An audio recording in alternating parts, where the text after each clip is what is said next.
साहब का बयान आया इसी बारे में, उन्होंने कहा जी हम चढ़ाई कर देंगे। अच्छा, उसकी वीडियो पहले सिंध की कोई वीडियो चढ़ाया अगर है नहीं, वो जो चढ़ाई वाला बयान उन्होंने दिया है उसकी थोड़ी सी बात करें, फिर सिंध वाली वीडियो आपको दिखाते हैं। तो बिलावल की उम्र चढ़ाई वाली नहीं है, काफी मतलब वो है हमसे भी छोटे हैं। अच्छा, ठीक है, एक तो बात ये, दूसरी बात ये आपको तो उनकी पैदाइश की भी याद है। पैदाइश की भी याद है, और सारे बहुत सारी नेशनल चैनल पे बैठे हुए बहुत सारी बातें नहीं कर सकते हैं, कैमरा के वो भी लग सकते हैं।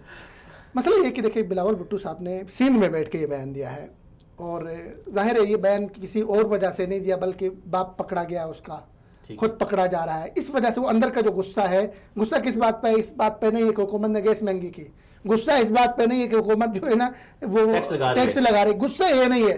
बिलावल का गुस्सा ये है कि बाप के जाली अकाउंट निकले हैं। बिलावल का दुख इस बात का है कि जो है ना वो बाप बेटा दोनों फंस रहे हैं, दोनों के वो सारा कुछ हो रहा है। तो एक तो उन्होंने सिंध में बैठ के सिंध कार्ड खेलने की कोशिश की है।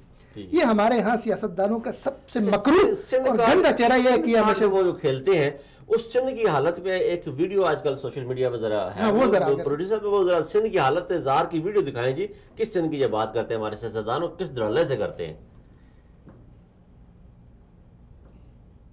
भुट्टो का खून उन तमाम, ये वो वीडियो आ गई। हाँ जी, वो वीडियो।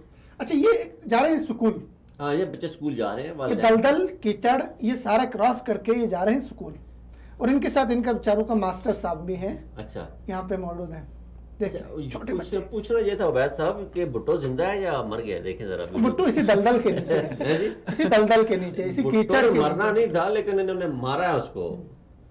देखिए ये हालत है, और इनको लेकर वो इस्लामाबाद में चढ़ाई करना चाह रहा है, जिनके लिए उन्होंने स्कूल जाने का रास्ता नहीं दिया, जिनके लिए स्कूल की बिल्डिंग नहीं दी, जिनके लिए अस्पतालों की हालत देख रहे हैं, इनके अस्पतालों की हालत क्या है, जो वहाँ जहाँ मुर्दे को गुस्ल देते हैं वहाँ पे जिंदाओं को मेडिसिन दी जा रही है, ये हालत है। और ये जो है जरदारी साहब का बिल्ला जो है वो कोशिश कर रहा है कि इस्लामाबाद पे चढ़ाई करे। ये हाल है इस मुल्क का, कैसे यहाँ पे मुल्क हालत कैसी बदलेगी, फिर लोग हुकूमत कैसे चले। फिरदौस रहमान शफीक साहब, ये हालात देखते हुए फिर आप जैसे महज़ब लोग क्यों नवाज शरीफ और जरदारी साहब को सपोर्ट करते हैं? देखिए, हम सपोर्ट नहीं कर रहे, हम कह रहे हैं कि जितना उनका जितना जो कुछ उनकी अच्छाई है वो आप बयान करते हैं, जो बुराई है उसको बयान करें। आप हमेशा कोशिश ना करें कि हर अच्छाई को जो है वो आप तरीके इंसाफ के खाते में डालते जाएं, और हर जो बुराई है वो आप निकाल के हुकूमत के खाते में डालते जाएं। ये वीडियो देखिए, ये इसके ऊपर तो दिल खून के आंसू होता है। ये सिंध की जो कमपुरसी है और सिंध के साथ जो किया गया है, जो सिंध की जो कसम पुरसी है सर, वही हालत है पंजाब में भी है। अगर आप वो मैं कहना चाह रहा था बात, लेकिन आपने बात किया तो मैं ये कह देता हूँ। जरा मेरे ख्याल से अगले प्रोग्राम में आप कोशिश कीजिएगा, जरा केपी की भी जरा कुछ वीडियोस इस तरह की निकाल के लाइएगा, लेके आइएगा कि जो दूध शहद की नहरें वहाँ पे बह रही है, वो भी जरा लेके आइएगा।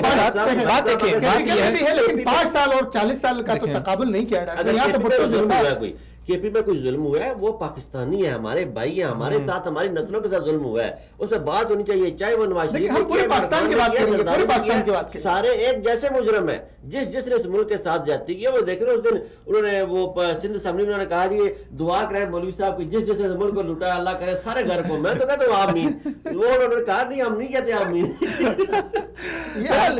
सिंध के हालात के ऊपर, चाहे सिंध हो, चाहे पंजाब हो, चाहे बलूचिस्तान हो, चाहे केपी की हो, हर जगह पे जितने भी आपके सियासतदान हैं सब एक खेत की मूली हैं, इन्होंने लूटा है मुल्क को। और अब हम उम्मीद करते हैं कि दुआ है हमारी कि इस मुल्क के ऊपर कोई जो नई रोशनी नमूदार हो और इस मुल्क को आगे लेके जाए। लेकिन बिलावल साहब, इसी जुमले पे बात खत्म करके आगे बढ़ाएं। लेकिन बिलावल साहब